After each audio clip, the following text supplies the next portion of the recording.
So in this tutorial, we're going to look at how do we set up cranes, how to spawn an inventory item for use, and how to use the spawn node in the scenario graph for accessing those or for accessing those spawn item. And lastly, we are also going to use how to use the assembly dropdown in the case of cranes for us to assemble, because we want to assemble at this pre-specified assembly location for the gearbox.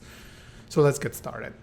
So first, we're going to create a crane in the world that we're going to use. So again, if you go back to motion flow content, motion composer, blueprints, simulation, then there's overhead crane here, or you can press Control P and then type in crane, and then you see a generic overhead crane, and you can just drag and drop that.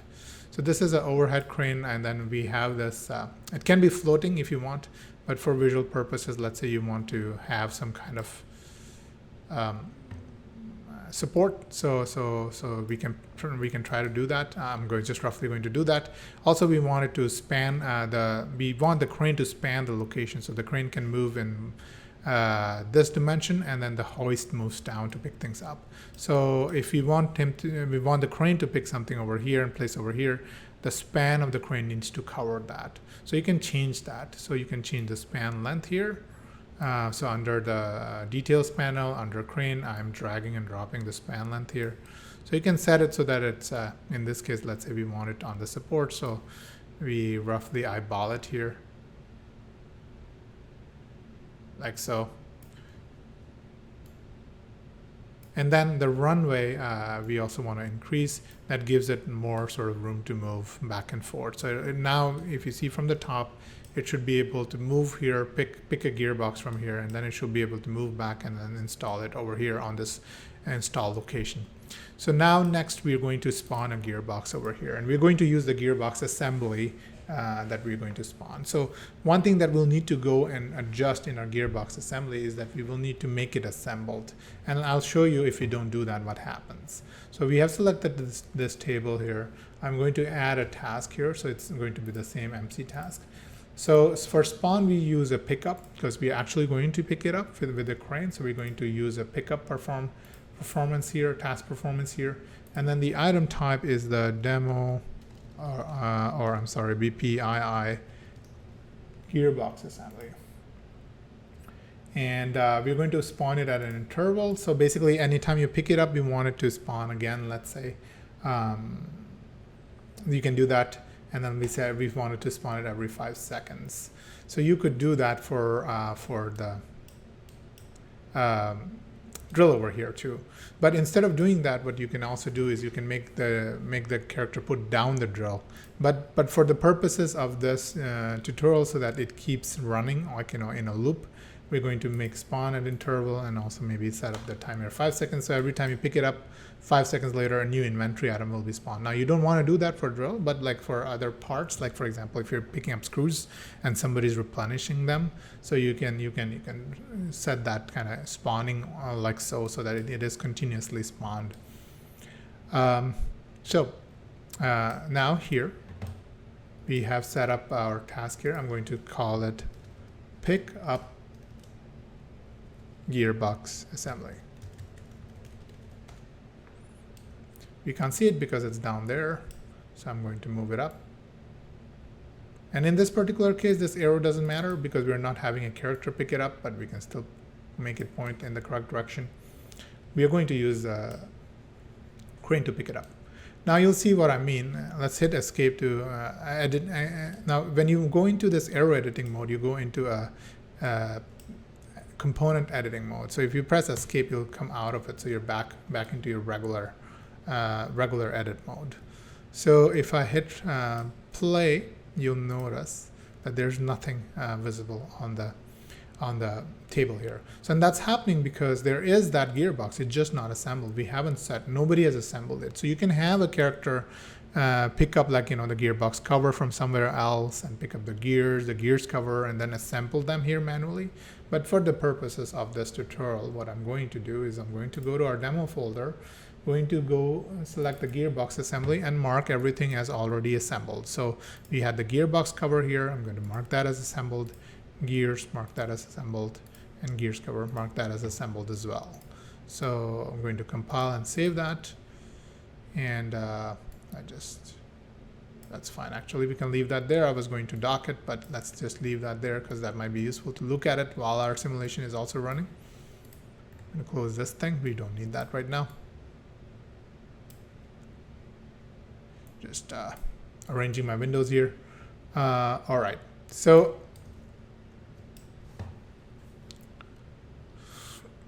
let's continue.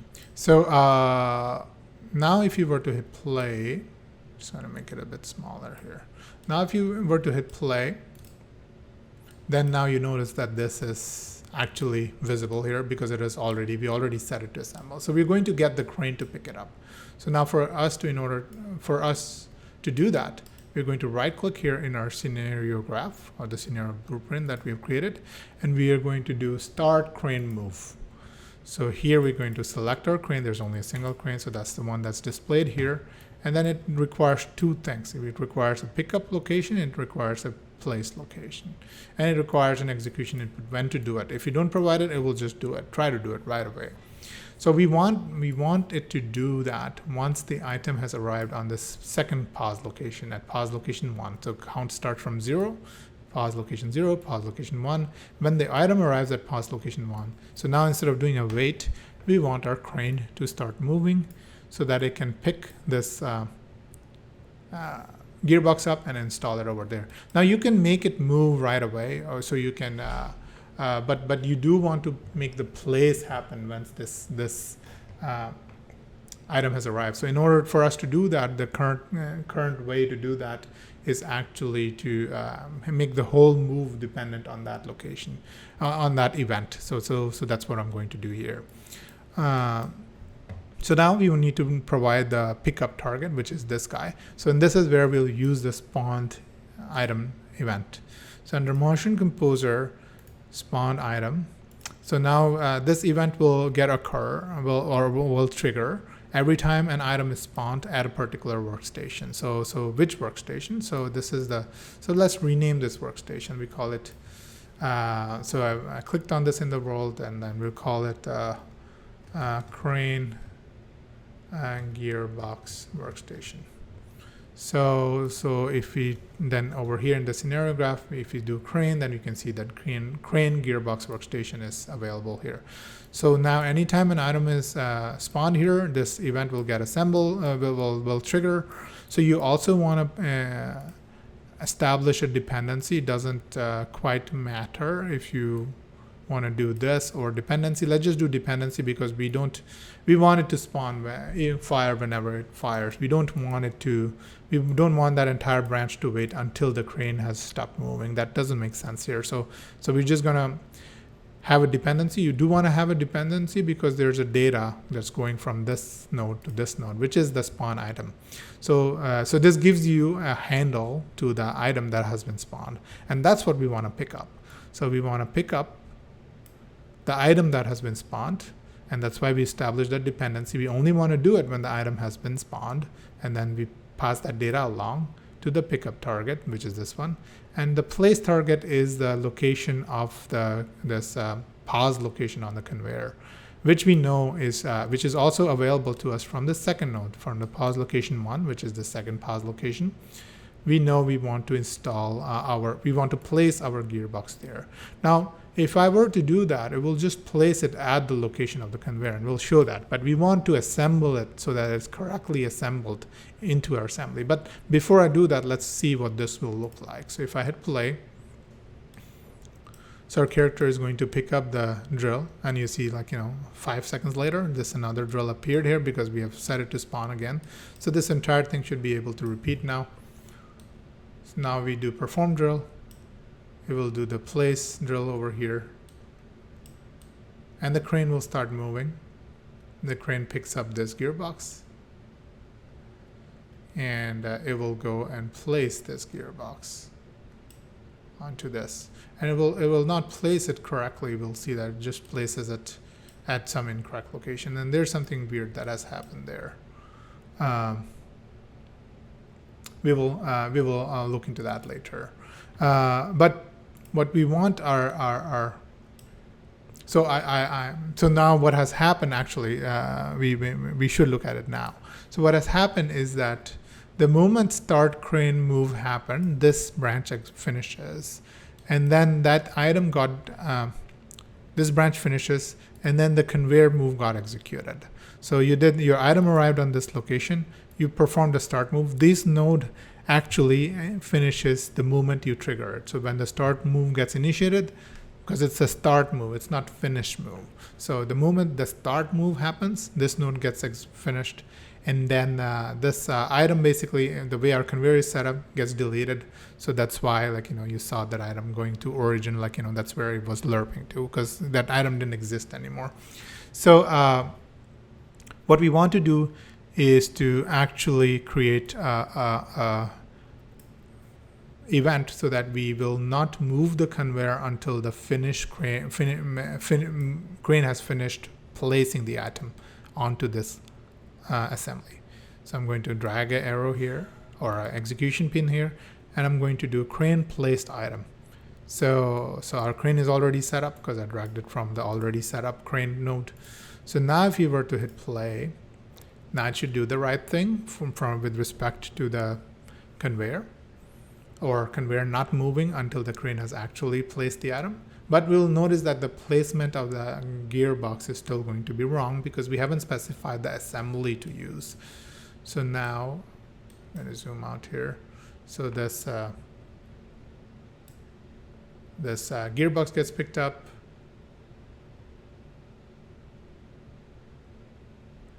And then the gearbox will get placed onto the location. So it's not correctly placed, like, at that location that we want.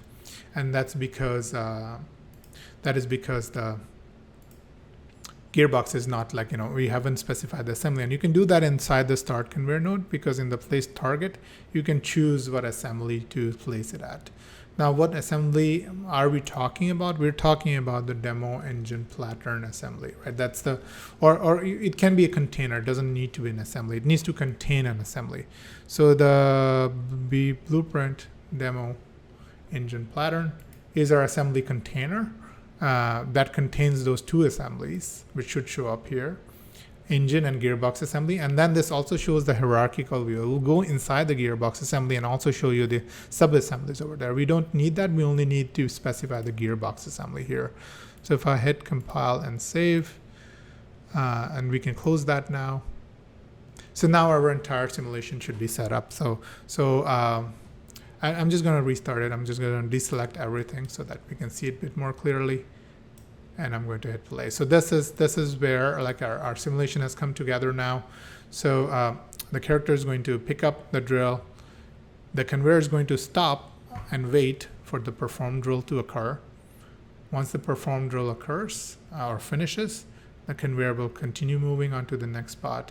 The character is going to put down the drill, and he's going to carry on.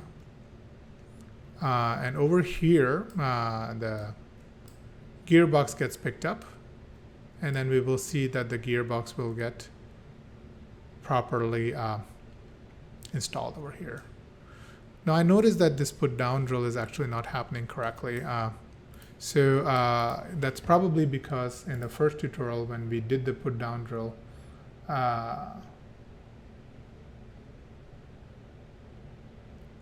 we might have not properly specified, or there's something wrong going with our scenario graph. So it looks like the specification of the put down drill is correct. Let's validate that if the specification of the pickup drill is correct. That looks fine. So something is going wrong with our scenario blueprint. So this put down is not executing the way we want it to. So what happens, let's say, if we create this dependency? Let's take a look there.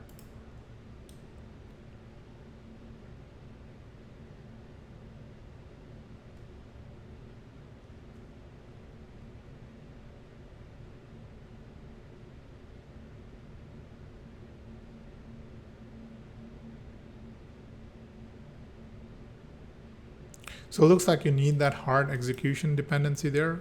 So they're currently that's what you'll need to do. So you can't do that dependency that I was showing earlier. We will investigate that on how to get around it. But that was a good sort of example of how you could potentially use dependencies. Just in this particular case, that is not appropriate because you want a hard execution pin between a perform, or in this case, before a put down. So that kind of helps you get rid of that error that we were seeing. So if I press escape now, we should be getting no errors. So we have handled that error that we were getting throughout our this tutorial. So that's good.